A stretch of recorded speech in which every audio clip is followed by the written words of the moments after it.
누가복음에는 예수님의 탄생과 관련된 세 가지의 노래가 있습니다.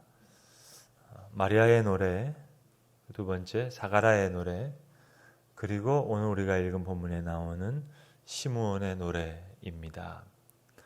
서방교회에서는 수백 년 동안 이 각각의 노래에 각각의 이름을 지어주고 이 세 개의 노래를 기도처럼 아침을 시작하는 새벽의 기도로, 그리고 오후 중에 한 삶의 중간에 있는 삶의 기도로, 마지막 잠자리에 드는 마지막 하루를 마감하는 기도로 그렇게 가르쳐 왔습니다. 오늘 우리가 읽은 본문에 나오는 시므온의 노래는 이렇게 마지막 하루를 마칠 때, 잠자리에 들 때 주여 이 종을 평안히 놓아 주시는도다, 잠자리에 드는 기도로 기도했던 그런 기도입니다. 서방교회는 수백 년 동안 첫 번째 마리아의 노래에 영어의 magnificent에 해당하는 라틴어 단어 magnificat라는 이름을 지어줬습니다. 참으로 아름답고 참으로 놀랍다, 참으로 훌륭하다. 우리 삶에 임하는 예수 그리스도의 은혜와 하나님의 사랑이 너무 magnificent, 놀랍습니다. 아름답습니다. 훌륭합니다. 그래서 생활의 한복판에 오후에 드리는 기도로 그렇게 가르쳤습니다. 사가라의 노래에는 영어의 blessing, benediction, 축복의 기도라는 이름에 해당하는 라틴어 베네딕투스라는 이름을 붙여줬습니다.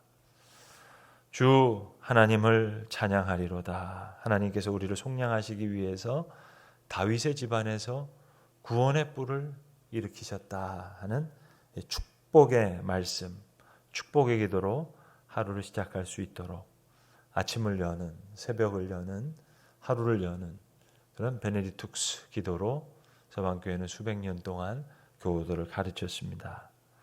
그리고 오늘 우리가 읽은 이 시므온의 노래에는 눅 디미티스라고 하는 라틴어 이름을 지어줬습니다. 오늘 본문에 나오는 첫 절입니다. 주여 이제는, 눅라는 말은 now, 지금이란 뜻이고, 디미티스, 주님이라는 뜻입니다. 주여 이제는 종을 평안히 놓아주십니다. 내가 주의 구원을 보았습니다. 오늘 제 설교는 이 질문으로부터 시작합니다. 시므온의 노래, 이 노래가 과연 잠잘 때 드리는 기도로 적절한가 하는 그 질문입니다. 오늘 본문에 보시는 대로 시므온이 이렇게 노래한 후에 아기 예수를 안고 온 마리아에게 이런 얘기를 합니다. 보라, 이는, 이 아기 예수는 이스라엘 중 많은 사람을 패하거나 흥하게 하며, 축복한 후에 하는 얘기입니다. 온 인류를 다 구원한다는 게 아니에요. 많은 사람을 패하거나 흥하게 한다. 비방을 받은 표적이 되기 위하여 세움을 받았고, 그래서 칼이 너의 마음, 어머니의 마음을 찌르듯 찌를 거라는 겁니다. 이는 여러 사람의 마음의 생각을 다 드러내려 함이니라. 여러분, 잠이 확 깨는 이야기 아닙니까? 평안히 잠자리에 들을 수 있는 그런 기도일까요? 눅 디미티스, 주여 이제는 주여. 오히려 우리의 새벽을 깨우는, 우리의 믿음을 깨우는, 우리의 신앙을 일깨우는, 우리의 기도와 우리의 찬송을 다시 소환하는 그런 기도가 되어야 되지 않을까 하는 것이 제 생각과 의식의 흐름 속에 있습니다. 저는 어머니 뱃속에서부터 교회를 다녔기 때문에 성탄절과 대림절 너무 익숙한 절기입니다. 매번 성탄이 올 때마다 대림절 때 많은 성경 구절을 읽죠. 그러나 오늘 본문에 나타나 있는 이 시므온과 안나라고 하는 늙은 종들에게 감정이입을 하면서 읽은 적이 거의 없었던 것 같아요. 늙은 종 안나는 84세 되신 할머니셨다면서요.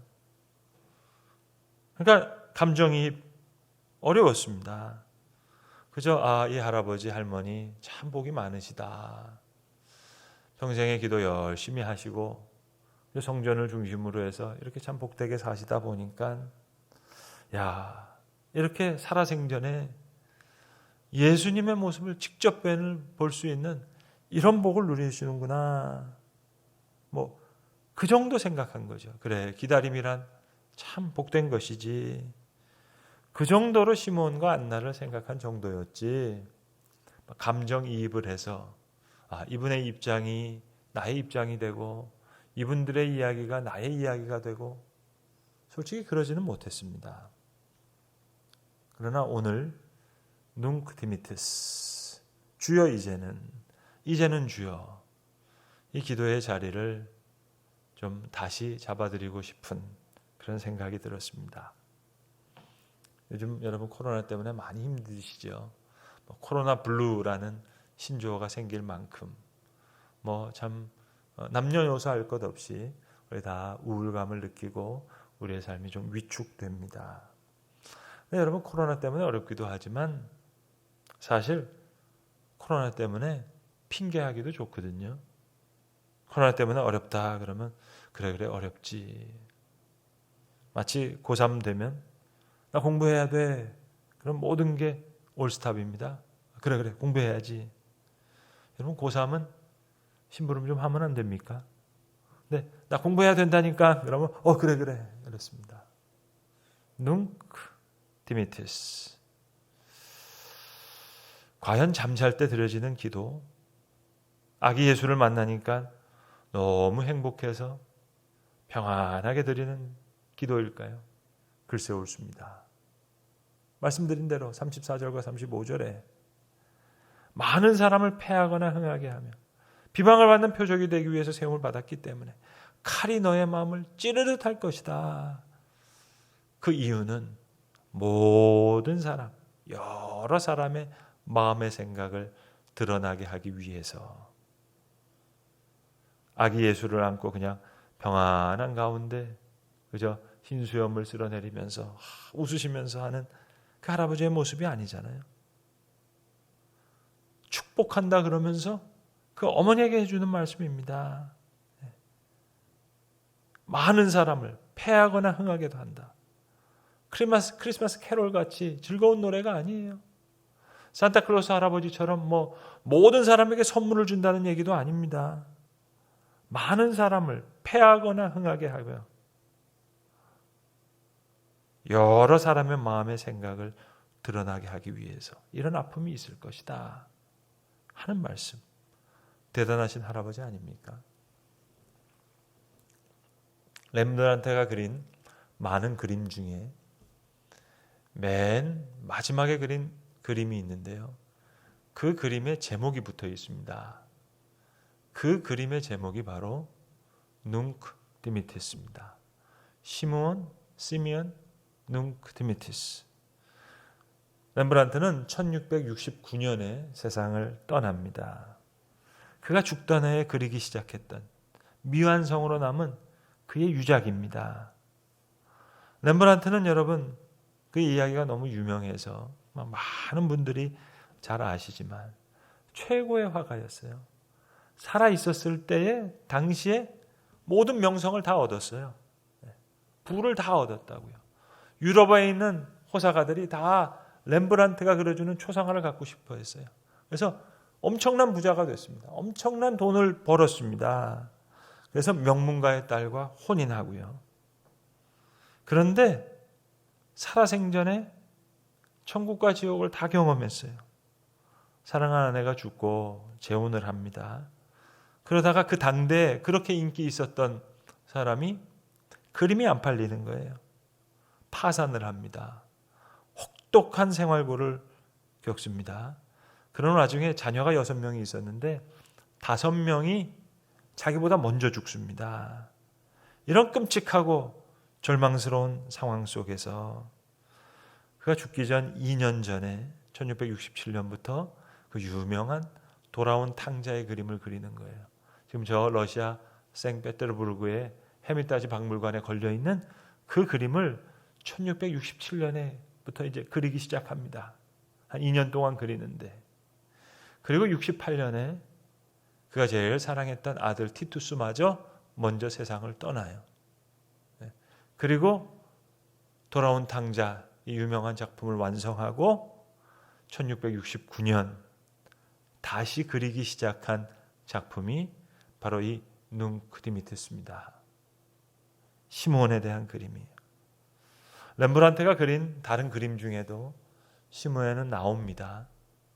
마리아와 요셉 옆에서 기뻐하는 모습으로 나오기도 하는데, 그의 유작인 이 눅 디미티스에는 시므온이 주인공이에요.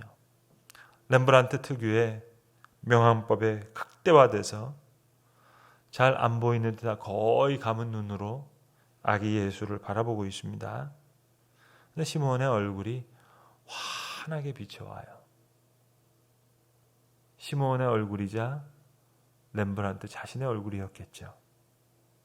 시므온 옆에 한 여인의 얼굴이 그려져 있는데 예수님의 어머니 마리아였을 것이다 라는 주장도 있지만, 저는 개인적으로 렘브란트가 오늘 본문에 나오는 여자 선지자인 안나를 그린 것이 아닐까, 그렇게 조심스럽게 추측해 봅니다. 주여, 이제는 주여 평안히 놓아주시는도다. 복을 많이 누렸던 흰수염이 가득한 그 어떤 할아버지의 편안함이 느껴지십니까? 아니요. 굴곡이 많은, 사연이 많은 그런 인생이에요. 그럼 모세가 나이 80에 하나님의 음성을 듣습니다. 떨기나무 앞에서 내 발에 신을 벗으라. 여러분, 그 후에 모세가 40년 동안 부귀영화를 누립니까? 아니요. 미디안 광야에서 장인 이드로의 양무리를 치는 그 광야 생활도 힘들었겠지만, 떨기나무에서 음성을 듣고 난 그 이후의 40년 광야 생활도 힘들었을 거예요. 물론 구름기둥으로 불기둥으로 지켜주시고 만나와 메추라기로 먹여주시고 회막 속에서 자기 친구와 대면한 같이 말씀해 주셨지만 어려운 인생길이었죠. 여러분, 그게 인생이에요. 얼마 전에 그 인텔이라고 하는 미국의 유명한 컴퓨터 회사에서요, 수백 대 드론을 띄워가지고 캘리포니아에서 드론 쇼를 하더라고요. 너무 멋있어요. 산타클로스 모습으로 쫙 됐다가 루돌프가 썰매를 끌고 막 진짜 하늘을 날아가요. 그걸 드론 쇼로 막 하는 거예요. 그리고 이제 크리스마스 추리가 쭉 나타나고 번쩍번쩍 너무 화려했습니다. 그러나 오늘 시므온의 눅 디미티스는 그런 화려함이 아니에요. 보세요. 크리스마스도 우리의 이해가 드러나잖아요. 크리스마스 추리로 드러나든지, 크리스마스 산타클로스로 드러나든지, 선물의 개념으로 드러나든지, 아니면 화려한 드론쇼로 드러나든지, 그러나 이를 통해 우리의 마음의 생각들이 드러나는 겁니다. 다 드러납니다, 여러분. 우리가 예배당에 못 모여서 어떻게 하나? 여러분, 북한은요, 김일성 이후에 벌써 75년간이나 예배당에 못 가면서도 신앙을 잘 지키고 계시는 분들이 계시는데요. 무슨 이야기를 하시는 거예요? 신앙은 개념이 아닙니다. 경험입니다. 뭘 공부해서 이해하는 그런 게 아니에요. 내가 경험해서 내가 바뀌는 거예요. 성경은 공책과 연필로 공부하는 게 아니에요. 숟가락과 젓가락을 가지고 먹고, 그리고 내가 변하는 거예요. 눈, 코, 입은 선택할 수 없지만 내 표정은 내가 선택할 수 있잖아요. 내 상황은 내가 선택할 수 없지만 삶을 대하는 자세는 변화되잖아요. 변화된 자세는 내가 선택하잖아요. 코로나로 인해 한국교회의 상실이 상당할 것이다. 많은 분들이 예측하십니다. 대수술을 받은 환자가 수술 다 끝났다고 해서 그 다음날 바로 출근할 수가 없잖아요. 요양해야 되듯이 안팎으로 많은 변화가 있을 것이다. 내부적으로도 그렇고 밖으로져도 어려움을 겪으니까 교회를 오염원 보듯이 하는 사회적인 시선, 동시에 어떤 정치적인 프레임 속에 넣고 보는 그런 사회적인 시선들을 우리가 어떻게 극복하면서 믿음의 공동체를 세워나갈까, 많은 과제가 있겠죠. 그러나 여러분, 지금 이런 과제가 생긴 게 아니고요, 처음부터 그랬어요. 여러분, 대안 그러는데요, 여러분, 온라인이다 오프라인이다, 예배 잘 들으시는 분들은요 온라인으로도 잘 들으시고요, 기도 잘 하시는 분은 온라인 오프라인 그건 상관없어요. 여러분, 메리 크리스마스 못하게 하면 미리 크리스마스 하면 되잖아요. 우리 어제 다 했어요. 우리 성가대 와가지고 다 영상으로 찍고요, 미리 크리스마스 다 했다고요. 여러분, 영어 잘하시는 분들은 한국에서 영어만 배워도 영어 잘하시고요, 영어 못하면 미국에서 수십 년을 살아도 영어 안 됩니다. 대안 할 필요가 뭐가 있어요, 여러분? 오늘 북한에서는 75년 동안 예배당에 모이지 않아도 신앙 잘 지키고 있는데요. 그러니까 밥 잘 드시고 기쁨 가운데 믿음 지켜서 기도하고, 원래 신앙이라는 정신은 가나안 정신이 아닙니다. 광야 의식이죠.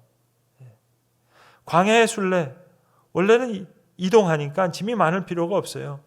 그런데 가나안에 정착하면서 집 짓고 주저앉고 거기서 정착하니까 사실은 가벼우면 가벼울수록 좋은데 뭐가 늘어나고 본향을 찾아가는 순례자라는 그런 목표를 이뤘어요. 그러니까 채우고 누리고 하려고 하는 이런 욕망, 어떤 기복적인 크리스천이 되기도 하고, 이걸 왜곡해서 사용해서 일부 교회와 일부 목회자들이 비난받기도 하고요. 그러니까 감사하죠, 여러분. 코로나로 인해서 이만큼 우리가 다시 생각할 수 있고 다시 정화될 수 있었으니까는요. 예전에도 제가 부교육자로 있었을 때 교인들 이제 등록하시는 분들 이렇게 만나보잖아요. 그럼 우리 참 이상하죠. 네, 어떻게 신앙생활 하셨어요? 그러면 큰 교회 다녔던 분들은 목소리가 커요. 네, 언제부터 다녔고 몇 해째부터 내가 다녔고. 네, 작은 개척교회 다니셨던 분들은 그냥 다녔어요. 그럽니다. 그럼 제가 아니 작은 교회 다닌 게 뭐 죄입니까? 왜 얼버무리시냐고. 우리 심리 속에 이렇게 은연중에 큰 게 좋다, 이런 생각이 은연중에 쌓여 있어요. 복음을 믿는 믿음과 그리스도의 은혜를 통해서 구원을 얻고 그렇게 살아가는 것이지, 예수님 제자라 그래봤자 고작 12명이었잖아요. 예루살렘 교회가 부흥됐다 했지만 고작 마가의 다락방에 있었던 120명의 문도가 성령의 충만함을 받았던 거 아니겠어요? 로마가 기독교 국가로 공인받았지만 태어나서 유아살에 받은 사람이 많았다는 것이지, 정말 복음을 믿고 복음 안에서 거듭난 사람, 그때도 소수였다고요. 교회 수백 명, 수천 명이 모였던 교회인데 이렇게 밀리면 안 되는데, 아니 원래부터 초라했었는데 여러분, 뭘 그렇게 부풀리려고 합니까? 우리는 호적 자체가 마국간인데요, 여러분. 주민등록 떼봐야 우리는 원적이 카타콤이에요. 예배당에 수천 명이 모여있는 것이 힘이 아니라 길거리에서, 부엌에서, 거기서 정직하게 살면서 힘이 있었던 것이 예배당 없이 믿었던 초대교회의 힘이었어요. 소수로 살아가면서 그러나 힘 있는 광야의 의식으로 살아갔던, 광야를 걷는 순례자들과 같았던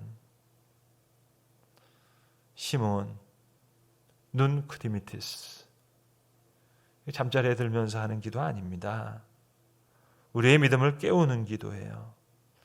시몬과 안나가 착실하게 믿음의 여정을 지켜오는 가운데 예수의 구원의 시작을 봅니다. 앞으로도 이 길은 험할 겁니다.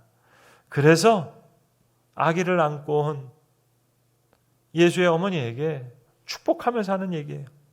칼이 너의 마음을 찌르듯 할 것이다. 이는 이 일을 통하여 여러 사람의 마음의 생각을 드러내게 하기 위해서 이런 어려움도 있고 이런 슬픔도 있고 이런 아픔도 있을 것이다.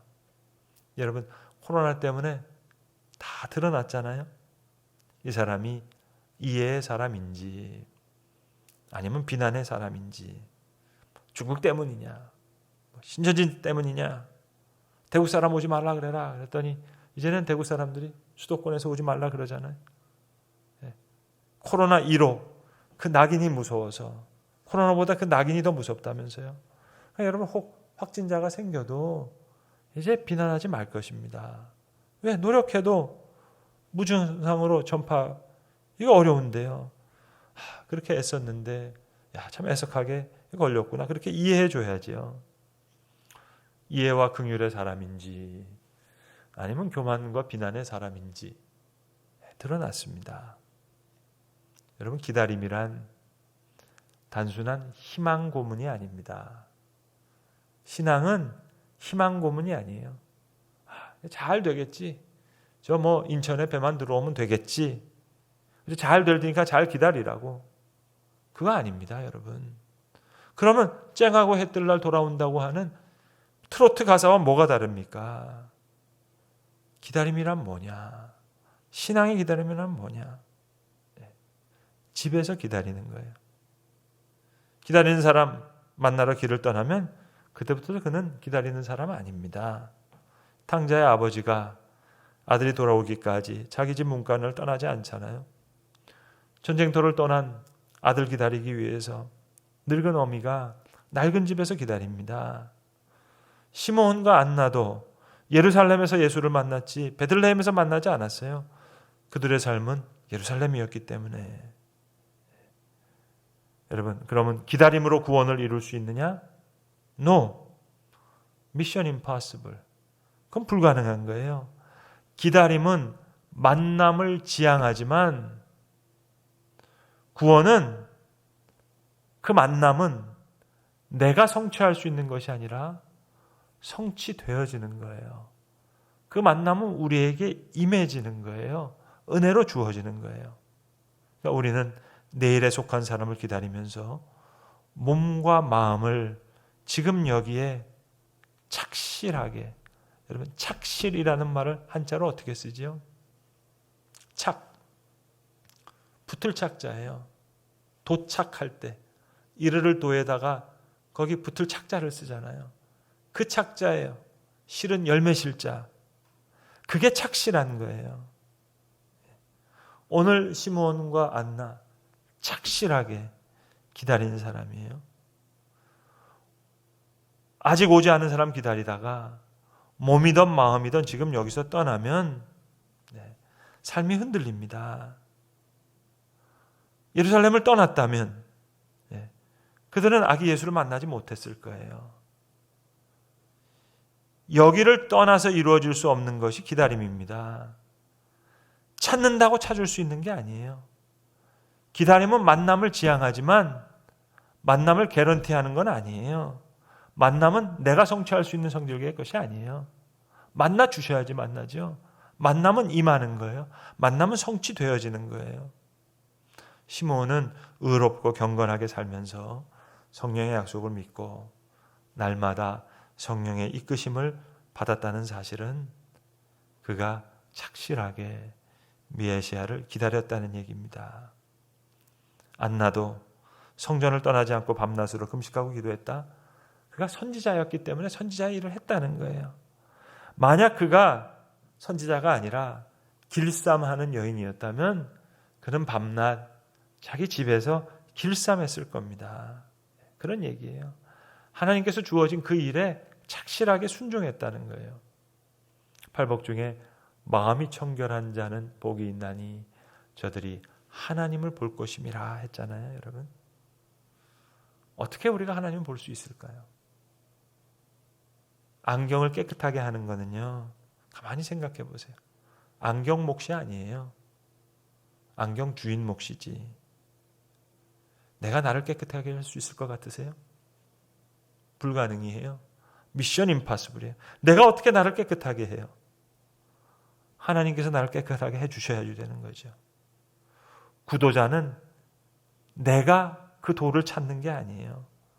구도자는 어디로 가는 게 아니에요. 착실한 거예요. 붙을 착자의 열매실. 나보다 가까이 내게 계신 그분을 내가 여기가 아닌 다른 어디에서 만날 수 있단 말입니까? 그러니까 기다리는 거죠. 꼼짝하지 않고 내 몸이 있는 곳. 왜? 내 몸은 지금 여기 한결같이 있으니까 이 몸에다가 내 마음을 데려다가 온 만과 온 몸으로 오롯이 앉아 그분의 손길을 기다릴 때 그분이 나를 맑게 닦아서 마치 안경알처럼 없는 듯하지만 확실하게 있는 존재로 하나님의 얼굴을 보게 해주시는 거예요. 그럼 그분의 손길을 내가 기다리는 거예요. 시므온은 그렇게 자기 머리 위에 성령을 모시고 살았어요. 그러니까 성령께서 보시는 대로 본 거고, 성령께서 들으시는 대로 들은 거고, 성령께서 이르시는 대로 말한 거고, 성령께서 생각하시는 대로 생각한 거죠. 그렇게 했을 뿐이에요. 안나도 마찬가지예요. 선지자였기 때문에 성전에 머물면서 선지자로서 마땅한 일을 한 것뿐이에요. 자기 주어진 일을 착실한 거예요. 착실한 거예요. 탁 붙어서 열매까지. 기다림은 만남을 지향하지만 그 만남은 성취하는 것이 아니라 성취되는 겁니다. 오늘 시므온의 이 기도, 눅 디미티스, 주여 이제는 주여, 그렇게 기도하는 우리의 기다림을 다시 불러일으키는, 우리의 착실함을 다시 소환하는, 이제는 주여 이제는, 그런 기도가 되어야 할 것입니다. 기도하겠습니다. 아버지 하나님, 주여 이제는 주여, 주님, 이 기도가 우리의 믿음을 다시 소환하는, 또 우리의 기다림을 다시 정결케 하는, 우리의 착실함을 일으켜 세우는 그런 기도가 되게 하여 주시옵소서. 주여 이제는 주여, 주의 구원을 보게 하여 주시옵소서. 우리 주 예수 그리스도의 이름으로 기도합니다. 아멘.